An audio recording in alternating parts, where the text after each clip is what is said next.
This thing. Welcome, everybody. Thank you for attending this bi-weekly sales meeting for the Suffolk Smithfield Long and Foster offices. Pleasure to have you here. So a couple of interesting things to talk about, but as is our custom, we're going to begin things with our core partners. And so we'll hear what good news they have to share. I think John's going to tell us the interest rates are back down to 3%. So we're all really excited to hear about that.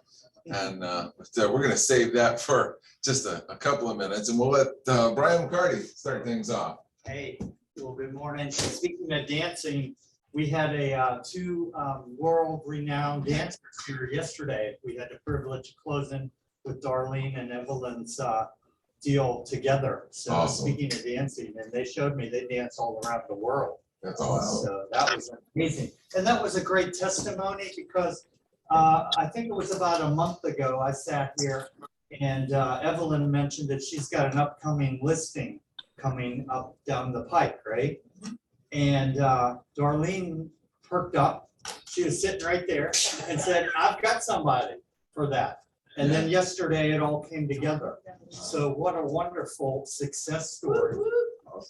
You know, because some of the sales meetings I go to and they don't talk about listings, you know, whatever. But that's so important, and that would have never happened had you not mentioned it. I really believe that. So good job. Keep it up. I've got some paydays to pass out, Darlene. I know you had one yesterday then. So congratulations. Evelyn, you had 2 or 3? Two, and she had a seller and a buyer yesterday and the day before. Love those paydays. Let's see, we had Betty Daniel. Yes. Daniel. Betty had a closing So recently. we'll have to Awesome. put Yeah, that here congrats, with Miss Betty. Stacia. Oh, we are having a drawing too, a drawing. Candy Drawing. Dennis always says I say drawing. But it is for Applebee's, and I think Stacia's gonna do the, Nice. let's see, Shane, Stacia's looking like, can I get it? Sharon, I've got one for you, Sharon, too. If Okay. you didn't get it, I don't know, but there's Okay. another one. Nice. Let's see. Very good. On my list. Jason, I've got you down for one here. And I'm writing this list as I'm coming from Chesapeake. so Oh, yeah. forgive me if I- Yeah. I Got it. got- Thank you. And also Josh, I believe he had Yes, at you least did. one. I know you have one. At Yeah, least one. yeah. So thank you. So, Awesome. let's see, who else in here? Was there anybody else I haven't mentioned? Anybody else looking for a payday? I mean, I'm looking for a payday, but not that. Right, sure. Let's see. Let's see, we are having a class coming up next Wednesday, 1 o'clock. You must register signing authority, estates, power of attorneys, trust, conservatorship. So a good one, because the ladies always get questions on this every day. Who can sign the contract? What about this? You know, they come to closing and said, this one was supposed to be on the loan. You know, it's all kinds of things. So Yeah. 1 hour, free CE, very easy to get on. You just click the link and Matt will send you a registration. So next Wednesday. Let's see, what else do we have going on? Oh, capture was fantastic. Thank you all. We're back where we should be, 85 last month. Wow. Thank you. That's Wow. awesome. That was really That good. is so awesome. So Good job, thank you guys. Let's see here. That's great. Yeah, I was so excited. I know we will beat Williamsburg this year. I know it. I know it. So, That's the plan. yes, That's the plan. Seller sides only. I just want to say this, it's going to get easier for us to do seller sides. The ladies were having to log into a law firm, email, do this and that. So that's going to get easier because there's been some things loosened up on Good. that from the Bureau of Insurance. So it should be back to normal on that. There are a few companies like Landmark and True North Title that require certain things, but we'll just have to navigate through that. But I think it'll be easier. quicker and easier, smoother. So with that said, I've got the drawing. Who's looking to win? 1 minute. I- So are you seeing, just a quick question, are you still seeing a lot of title companies and or attorneys' offices unwilling to wire proceeds? Is that still a concern that they have? I'm seeing that. Okay. Yes, I am seeing that. But we will wire out. If we Right. have the buyer, we'll wire the funds. It's Right. guaranteed. Yeah, But I am seeing that. There's a list of them that won't. yeah, So what do you do in that case? That case, you've got to go say if they're not wiring the money, you've got to go pick up the check. Right? Or it could be FedEx or Mhm. overnighted. You don't want to go regular mail for nothing. right, You know? right. Yeah, it's And And worth, it could take weeks. And if, you don't use Sage, which would be a big mistake, call me and I'll send them a FedEx label. yeah, So, yeah, Yeah. because otherwise you have to go Cool. get it. The best way, I think, is if they're local, go get your commission. Or the seller, go get it, if they Yeah. won't wire it. all right, let's spin this Let's wheel, spin see the who's gonna wheel. get the Applebee's card. Yes. Applebee's. It's over near off College Drive. Right Is it before you still get on the spinning? ramp to get to Newport News. Adrian. Adrian. All right. Nice. There, thank you. Congratulations, Adrian. Yeah. Very cool. So, all right, excellent. Let's see if we can. Hey, there's everybody there back again. So, cool. All right, that being said, let's kick things over to Ms. Dawn Kay, my favorite two-step partner. Hey, everybody, it's good to see you. Sorry I couldn't be there in person. I needed a clone today, as I'm sure John and Brian can relate. But I just wanted to give you guys a quick update. As with everything else, insurance rates are going up, home and auto insurance rates are going up. But I have found that we are still very competitive with our homeowners and auto insurance rates. So don't let that hinder you. Not only are we more competitive, but we're giving better coverage and lower deductibles, which makes a huge difference to everyone. And I've had a couple of instances lately where I had a Prosperity mortgage consultant call me, as well as a realtor, with clients that were not clients of mine, past clients of mine, whose insurance companies had sent them notices saying they were going to cancel their policies because they were not writing on the homes because they were too close to the coast.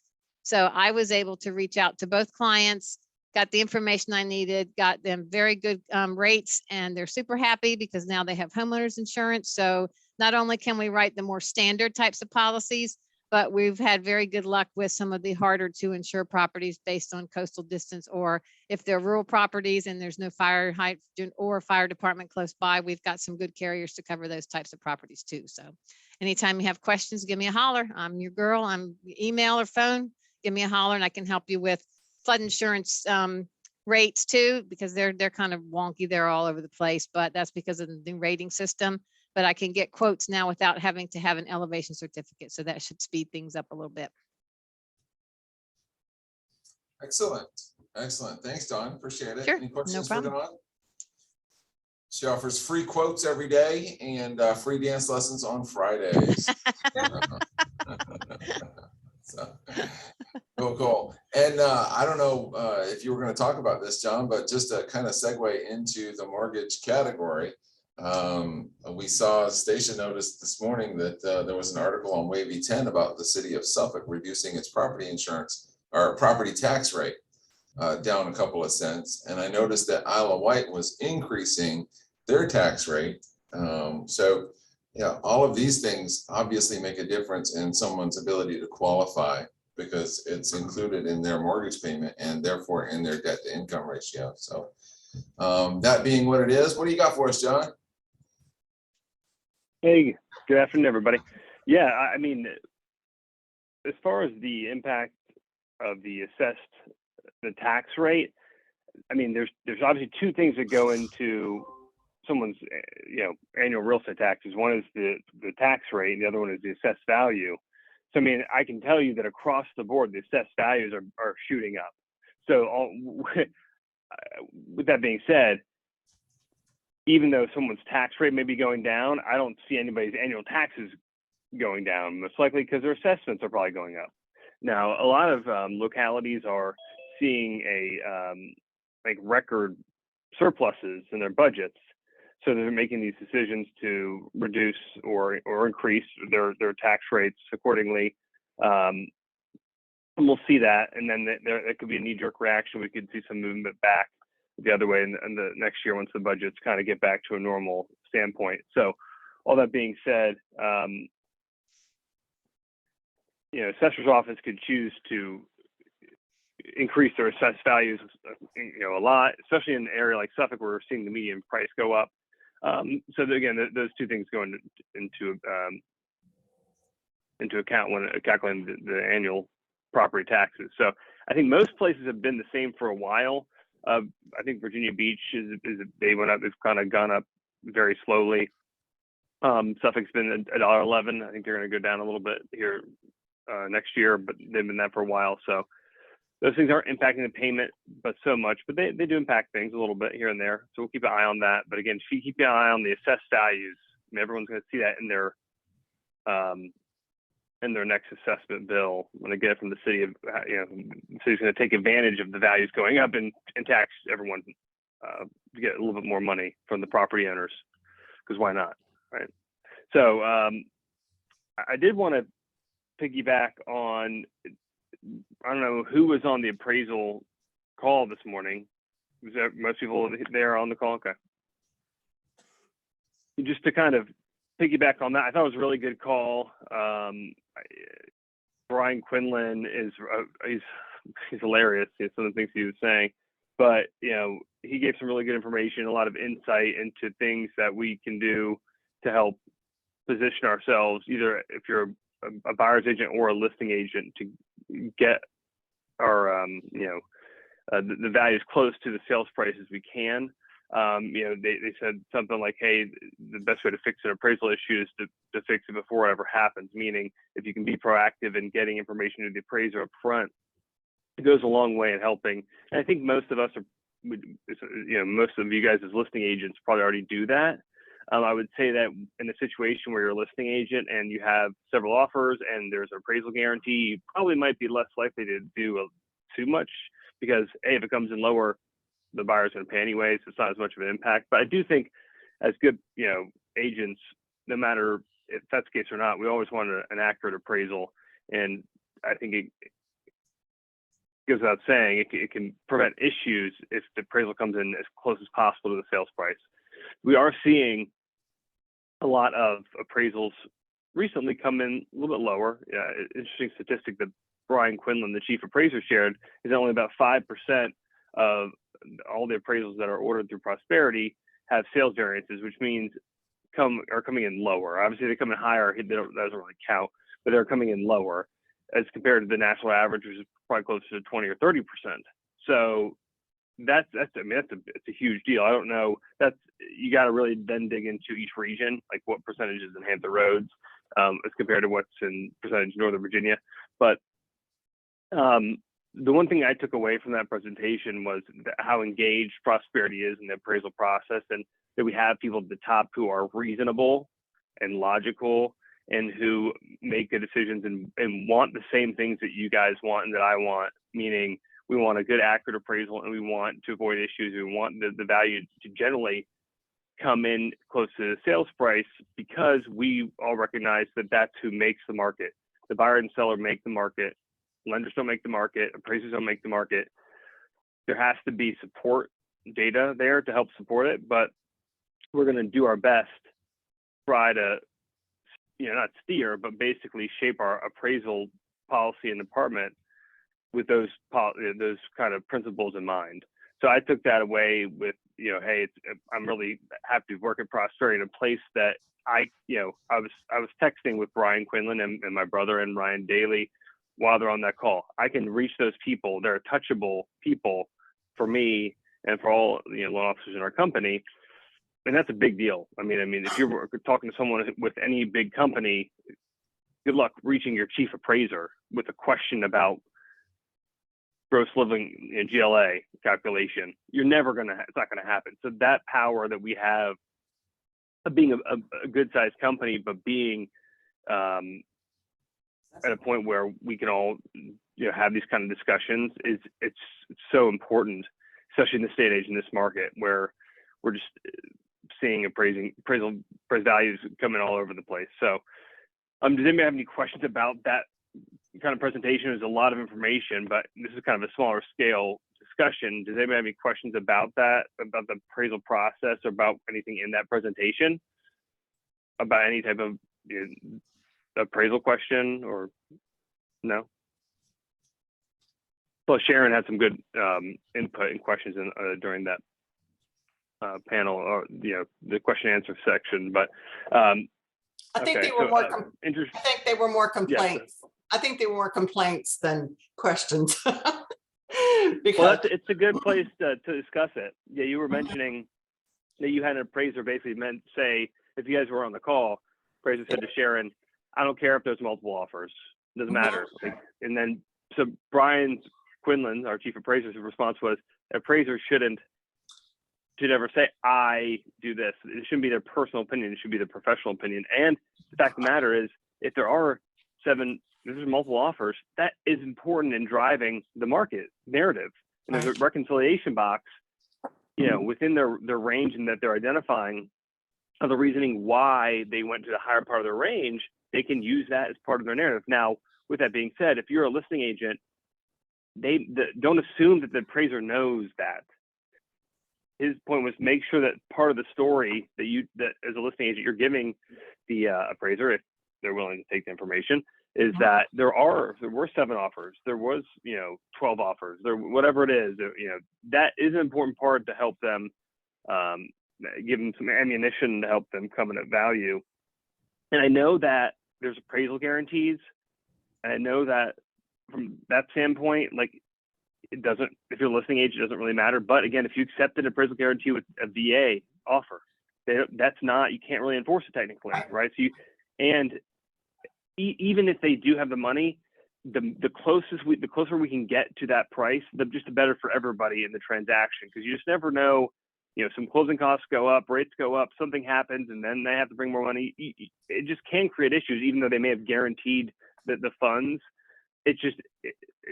We try to avoid those issues if we can. So I would say still try to do everything you can on the listing agent side to give the appraiser as much information as you can. So rate wise, I wish we were back in the 3s. I think my brother was showing that market data, which I found very interesting. The market data of the inventory change year over year. We're actually up, the only region up in contracts. But I think our inventory was down by 53%, something crazy. And we're up, our median price is up 9% as compared to last year. All that information is very important. It was great, but my brother did show you the rates that they're increasing, and that was lagging by about a month. So you can see that kind of the pace, it's been going up. And right now we're kind of into the 5 territory, which again, it's not historically, it's still good rate wise, but they are continuing to trend up. We saw some good mixed inflationary numbers today when the economic data came out, showing that the growth of inflation has kind of started to level off, which is what the market has been wanting to see for a while. So I think that was probably attributed to the gas prices coming down a hair over the last month. But we'll see it, usually gas prices rise as the temperature goes up. So we'll see how that goes throughout the rest of the year. So all that being said, we are still really competitive, and I'm still winning deals rate wise. It's getting very competitive out there, but that's just something to keep our eye on, that while rates are trending up, they're still, again, historically low. Still take advantage while we can. And we're still trying to push for the Buyer's Advantage program. Want to hit on that real quick, and then I'll pass it on. Again, that's a program where we're getting the buyers who kind of, where it makes sense and they qualify. So it's not a VHGA program, but otherwise we use to get them fully approved through underwriting, so we can give a loan commitment for the offer that you're going to make, as opposed to a pre-approval letter, which I think carries a little more weight. So we're trying to do more of those going forward. Doesn't make sense for every client, but we're trying to do more of those. That way we don't have to worry about underwriting. It's just done. It's just subject to the appraisal and title. So what goes along with that is if we do that, then we can also offer the $10,000 guarantee to sellers that we, guaranteeing that we'll close on time. And if we don't, Prosperity will pay them $10,000. So those are the kind of little things we're trying to do to give you guys an edge, give your buyer an edge. Our focus is this rest of the spring and summer and fall is do as many of those as we can. So if you guys have any questions at all about appraisals or about anything else, obviously you know where to find me. Does anyone have any other questions now while I'm here? No? Okay. All right, man. Thank you, John. Appreciate it. Thanks for being here.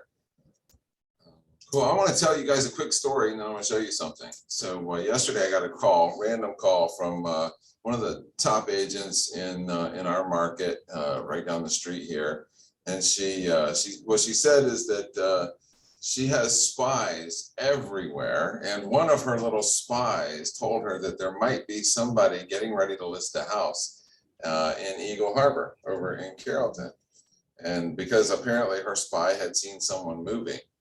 There was no real estate sign there yet. So she took it upon herself as a top producing agent might to go and knock on the door. And fortunately, the client was there, or the person was there who said, well, yeah, we've already got an agent. His name is Jason. And thank God she stopped at that point and said, oh, I know Jason, I'll call him. Because we're not planning to list the property for a couple of days. But the point is, we should all have spies everywhere helping us to find these early opportunities to list property. I just thought it was really cool. First of all, that she had taken the initiative to actually go over and knock on the door at a perfect stranger's house and say, hey, I heard you might be moving. What are you gonna do with the house? That was pretty cool. And then secondly, of course, she called to ask about it. And I have promised that when the home comes on the market, she'll be the very first person to show it. So that is just a little side note there. We should all have our spies in the marketplace looking out for us. I want to share with you guys this. So this is something I share in the TGIF all the time. And I think it's really interesting, because we've been able to watch the trend, the lines, if you will, begin to switch. And so if you see over here in our 7-day market watch for Hampton Roads, this 7 days, we've had 833 new listings and we've had 848 sales. So very, very, very close. But what is really interesting to me is the price decreases continue to rise. So, we were talking about, homes sitting on the market a little bit longer, and we're starting to accumulate just a little bit of inventory. There's some suggestion that we're gaining in the inventory race. But price decreases, I think, are a result of either the agent and or the seller wearing those rose-colored glasses and shooting for the moon, listing these properties at some ridiculous potential high-end sale price. And I think it makes more sense for us to try to list the property at what we would consider market value to be based on comps, and then let the buyers run those prices up to the moon. Otherwise, you're going to see yourself 7, 10, 14, 21 days from now with a price reduction. Because, even as hungry as buyers are, they're not necessarily willing to, pay too much more than what is realistic, apparently. Otherwise, we wouldn't see 204 price reductions in the last 7 days. So just something to think about there. Also, that was a really good reminder, Brian. Thank you for pointing that out, because that reminded me that it was in a room just like this, where Evelyn and Darlene, put that deal together. And so that was a great reminder. And so if anybody has anything coming up, please tell us about it. Share it. Just listed today. So, what just listed today? Adrian, what just listed today? Oh, Adrian has a listing today? What is it? It's a 4-bedroom, 2.5 bath. It's out in Kempton Park in Suffolk. Okay. Okay. Is that the Doncaster? Yes. Yes, 3002 Doncaster. Okay. All right, very good, very good. Bam, there it is. So, all right, excellent. And let's say 365, we've got 2,100 square foot, 4-bed, 2.5 bath, built in 2003. Good looking place here. It's vacant. Yes, please go show it. Show and sell, as they say. Show and sell. All right, good looking place. Oh, see if we can't find somebody for that one. Thank you, thank you, thank you. What else do we have out there right now? We've got Shane's property on Spruce Forest Court right here, $699.99. What's the original list price? Looks like 13 days on the market. So still available. That's a big house. Wow. That's beautiful. Jason, Yes, can I make a comment? Can we talk about prices for a minute? please. I think now that, because I noticed it's been on the house 13 days. I think now that technology has totally changed the way we do real estate, we really need to evaluate how we price things.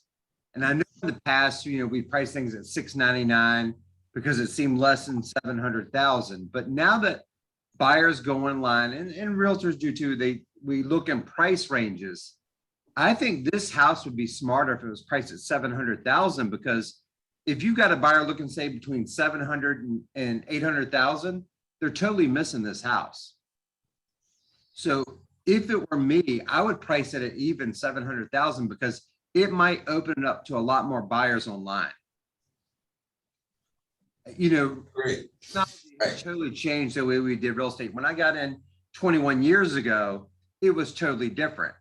And now that everybody searches online, it might open it up to a lot more buyers. And typically when I price things, if you're at, I never price it at 449. I would price it at 450 because you might miss somebody that's looking between 450 and 600 or whatever.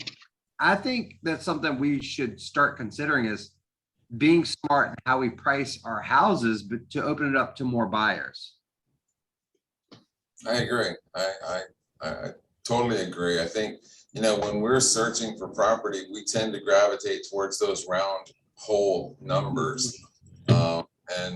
So if somebody, exactly like you said, searching from 7 to 8, they're not going to see this property at all. And that $1 might have cost us a sale because we went $699, $999, right? I like the idea of using the round numbers. I think there's definitely an argument for that. It used to be that, you walk into any Walmart and everything's marked $697, right? Because that's better than $699 apparently, which used to be better than $7.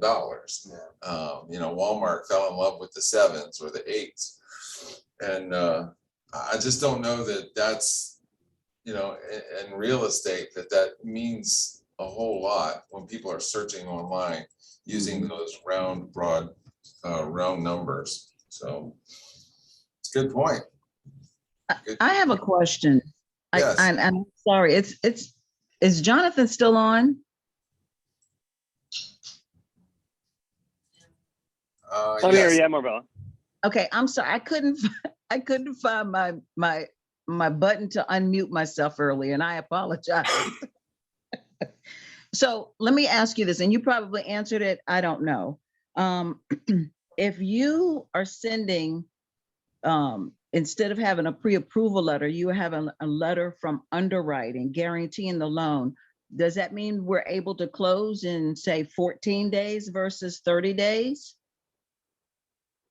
Not, I wouldn't say 14. I would say that's just probably a stretch. It's going to be a lot of the factors are similar. As far as limiting time frame are similar because underwriting doesn't take that long, but the limiting factors are going to be appraisal, the biggest one, and then the other inspections and probably your title work. So title work can come back pretty fast, but if you think about the appraisal, generally we wait until the home inspection's over to order the appraisal. Not always, but usually we wait, just to make sure there's no deal killers or issues there. So if that's the case, well, if the appraisals right now are taking about 2 weeks, it's just not realistic to close that quickly. Though it's not impossible. I just don't want to set that unrealistic expectation of closing in 2 weeks. That in a perfect situation, you would say, if we have the fully underwritten loan, maybe between 3 and 4 weeks, just to give us enough time to get the appraisal back and for it to be underwritten, right? So it has to come back. So for VA, for example, they're taking every bit of their 10 business days, which is 2 weeks to come in, right? So then, once it comes in, it has to be underwritten, and then technically the buyer can have 3 days from the day we receive it to review it before they can close. They can waive that right, but otherwise, what I'm saying is just I wouldn't put that out there that we can close in 2 weeks. Is it possible? Sure, it's 3 weeks possible, right but there. it's still really tight. That makes sense, Marvella? It makes I mean, sense, but I would, I guess I'm just asking because say somebody comes in with a really strong offer, we make a really strong offer and say, hey, no contingencies, don't want a home inspection because maybe the house is only about 3 years old and the buyer is willing to deal with whatever is found. And, that could be something, because, we'd look for those things that can enhance our offer that don't cost. For sure. anything. No, for sure. I think that, and again, it's also, one thing I'll mention is we like to assume that sellers like to close really fast. But what I'm seeing is a lot of the contracts that I'm seeing accepted are ones where they're closing and then it's extended closing or they're doing an extended rent back to the seller, where the seller can stay in the property. So some sellers don't want a fast close. Now, obviously, the assumption is that most people want to get it done sooner rather than later, but that's not always the case. With that said, yes, if the loan is fully underwritten and we can order the appraisal on day one that we get the ratified contract, then yes, we can definitely close quicker than you would normally. But again, a lot of that stuff, underwriting that we do, is done concurrently to the other parts. So it's not really, we're not saving that much time by having it underwritten already. Like, it's not like our loans are sitting in line to be underwritten for a week or whatever. You know what I'm saying? You're saving a couple days, maybe 3 or 4 days, as opposed. So it's not that huge of a savings time wise that you would think. And yeah, so we can have that conversation on like a case by case basis of like, hey, we want to go in and close in 3 weeks. But again, sometimes to set that expectation and then have issues with the appraisal or with title work or some other issue, it could blow up in our face, technically. But yes, we could potentially close quicker. Yes. Thank you. Of course. And I like Mike. I think that was a great point as far as the round numbers, as far as thinking like that when you're searching online. I think that's a great point. Me too. So something like the Buyer's Advantage program, I mean, it goes a long way in giving everyone that peace of mind and reassurance that the buyer is in fact well qualified. It just may not necessarily save a whole lot of time at the end of the day, because we've got 2 weeks to wait for an appraisal, a couple days to be underwritten, and then 3 days. The buyer has 3 days to decide whether or not they're going to contest it or not, I guess, or accept it. So interesting. Good. Okay, so we also have something new that I want to share with you. Let's see if this works. So let's see. Let's just start here. Does everybody see this? LP Mama, everybody's familiar with that? Location, price, motivation, agent, mortgage, appointment, and there's an S. What's the S? Source. That's right. So But I wanted to share this with you guys. This is something Stacia's been working really hard on. And so what we have now is a monthly production board. And so we're going to list and track the production for the office so that everyone can kind of see where they are in terms of, you know, what's sold, what's listed, what's actually closed. And so Stacia has put these slides together, which will be on our showcase here in the office. You're welcome to come in. And we'll update these every month after we get the month end numbers. So 2022 listing agents right here. So as of the end of April, so it doesn't count May. Keep that in mind. If you just put something on the market, for example, Adrian, she's not going to show up on here yet, but yeah, but that was for through April. So just keep that in mind. She'll move over to the next row. You'll move over to the next row for next month. So you can kind of figure out where you are though in the rankings, which is kind of neat. So Betsy is our listing superstar so far year to date. And with all this she's been dealing with, that is absolutely incredible. So that's that one. And then we've got 2022 sales agents as of the end of April. So this is what's, if I'm not mistaken, this is what's written. It's written volume, and to explain this, it's any sales contract you turn in that didn't release in the same month.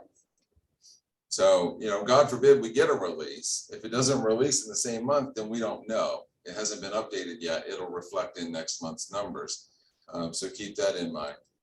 But this is the 2022 sales agents ranking for anything written so far through the month of April. And then of course we've got one more, and this is 2022 closing agents. And so this is closed business. This is money that you should have been paid on by now through the end of April. So you can kind of see where things lie. So obviously this will adjust as the deals come off of this board, they go onto this board. So and so we're gonna try really hard to keep this up to date for you guys who are interested in kind of following along as the office continues to put deals on the board. So you can see we've got a lot of stuff going on. We've had a lot of agents putting deals on the board, for which we are eternally grateful. Thank you, everyone, obviously. Goes without saying, but I wanted you guys to know that we do have this available now, and it will be on our showcase here in the office. Any thoughts, questions, comments? Yay! Yay. Cool. All right. Anybody have anything else they would like to add or share? Any coming soon listings, anything coming up that we need to know about? So we've got, we've still got some people who have not yet confirmed that their direct deposit has been set up. So please take a minute to double check. If you've never received a check yet via direct deposit, then make sure, confirm with Stacia that your direct deposit has been set up, because it's obviously it's an additional hurdle to jump through when we have to do this at the very last minute. And so go ahead and be proactive. Make sure that you get that paperwork turned in, a copy of a voided check, so that your commissions come to you by direct deposit. Really important. And then as it's been said a million times, if you get anything signed by your client, please turn it in, because we found ourselves recently missing some paperwork. You know, maybe it was a price reduction or a price increase or an addendum or, you know, a seller possession agreement, and we don't have that information in the file. And God forbid, you know, you go out sick or you go on vacation, we can't get a hold of you, and we don't have the paperwork. So it's really important that anything you get signed by a client gets turned into the office ASAP-ola. Really important. And then third thing. Oh, yeah, you guys saw the new duty schedule, right? I mean, how freaking cool is that? Somebody should give us like major props and kudos for that. So the new duty schedule is it's a link. You can go on there. You see the Suffolk office, you see the Smithfield office, you put your name in. Very, very cool. I love it. I think it makes it easily accessible for everybody. Everybody can see what's available, what's not available. It will automatically email you reminders so that you don't 2 miss days before your. 2 days before, so you don't miss your scheduled duty time. And as So- Randall informed us all, you can, when you sign up, it gives you an option to put it in your calendar. So it'll send you a calendar option. So yeah, it's just really cool. So I hope that you guys get some use out of that, and don't forget that that is available to you. So what was it, like 99 bucks? I think. A year for you. Yeah, so I paid $100 so that you don't have to look at all those stupid ads that were on that page, if you remember. They're all gone. Yeah, all the ads are gone now, so you're welcome. So, all right, gang, we will let you go. Have a fantastic day. Be Hey, safe. one more thing I wanted to mention when Yeah. Jonathan was talking about city assessment. So I live in Davis Mill off of Jolliffe Woods, and last year my city assessment went up $12,000. We got ours last week and it went up $55,000. Good Wow. night. So get ready. I mean, that's Chesapeake. I don't know what anybody else is doing, but we got hit pretty hard. And again, we were already highly assessed, way over what I can get for my house. So I don't know if Chesapeake's doing that because they don't want to raise the rates or what the deal is, but we got hit pretty hard this year. Yeah, that's massive. Wow, and it's definitely going to take a toll on some people. Is that what you said, Dudley? So yeah, that's incredible. Especially with insurance going up as well. Yeah, that's right. So I just keep that in mind. Thank you for sharing. Thank you, everybody, for being here. Appreciate you. Have a great day. Bye-bye. Reach me, call me.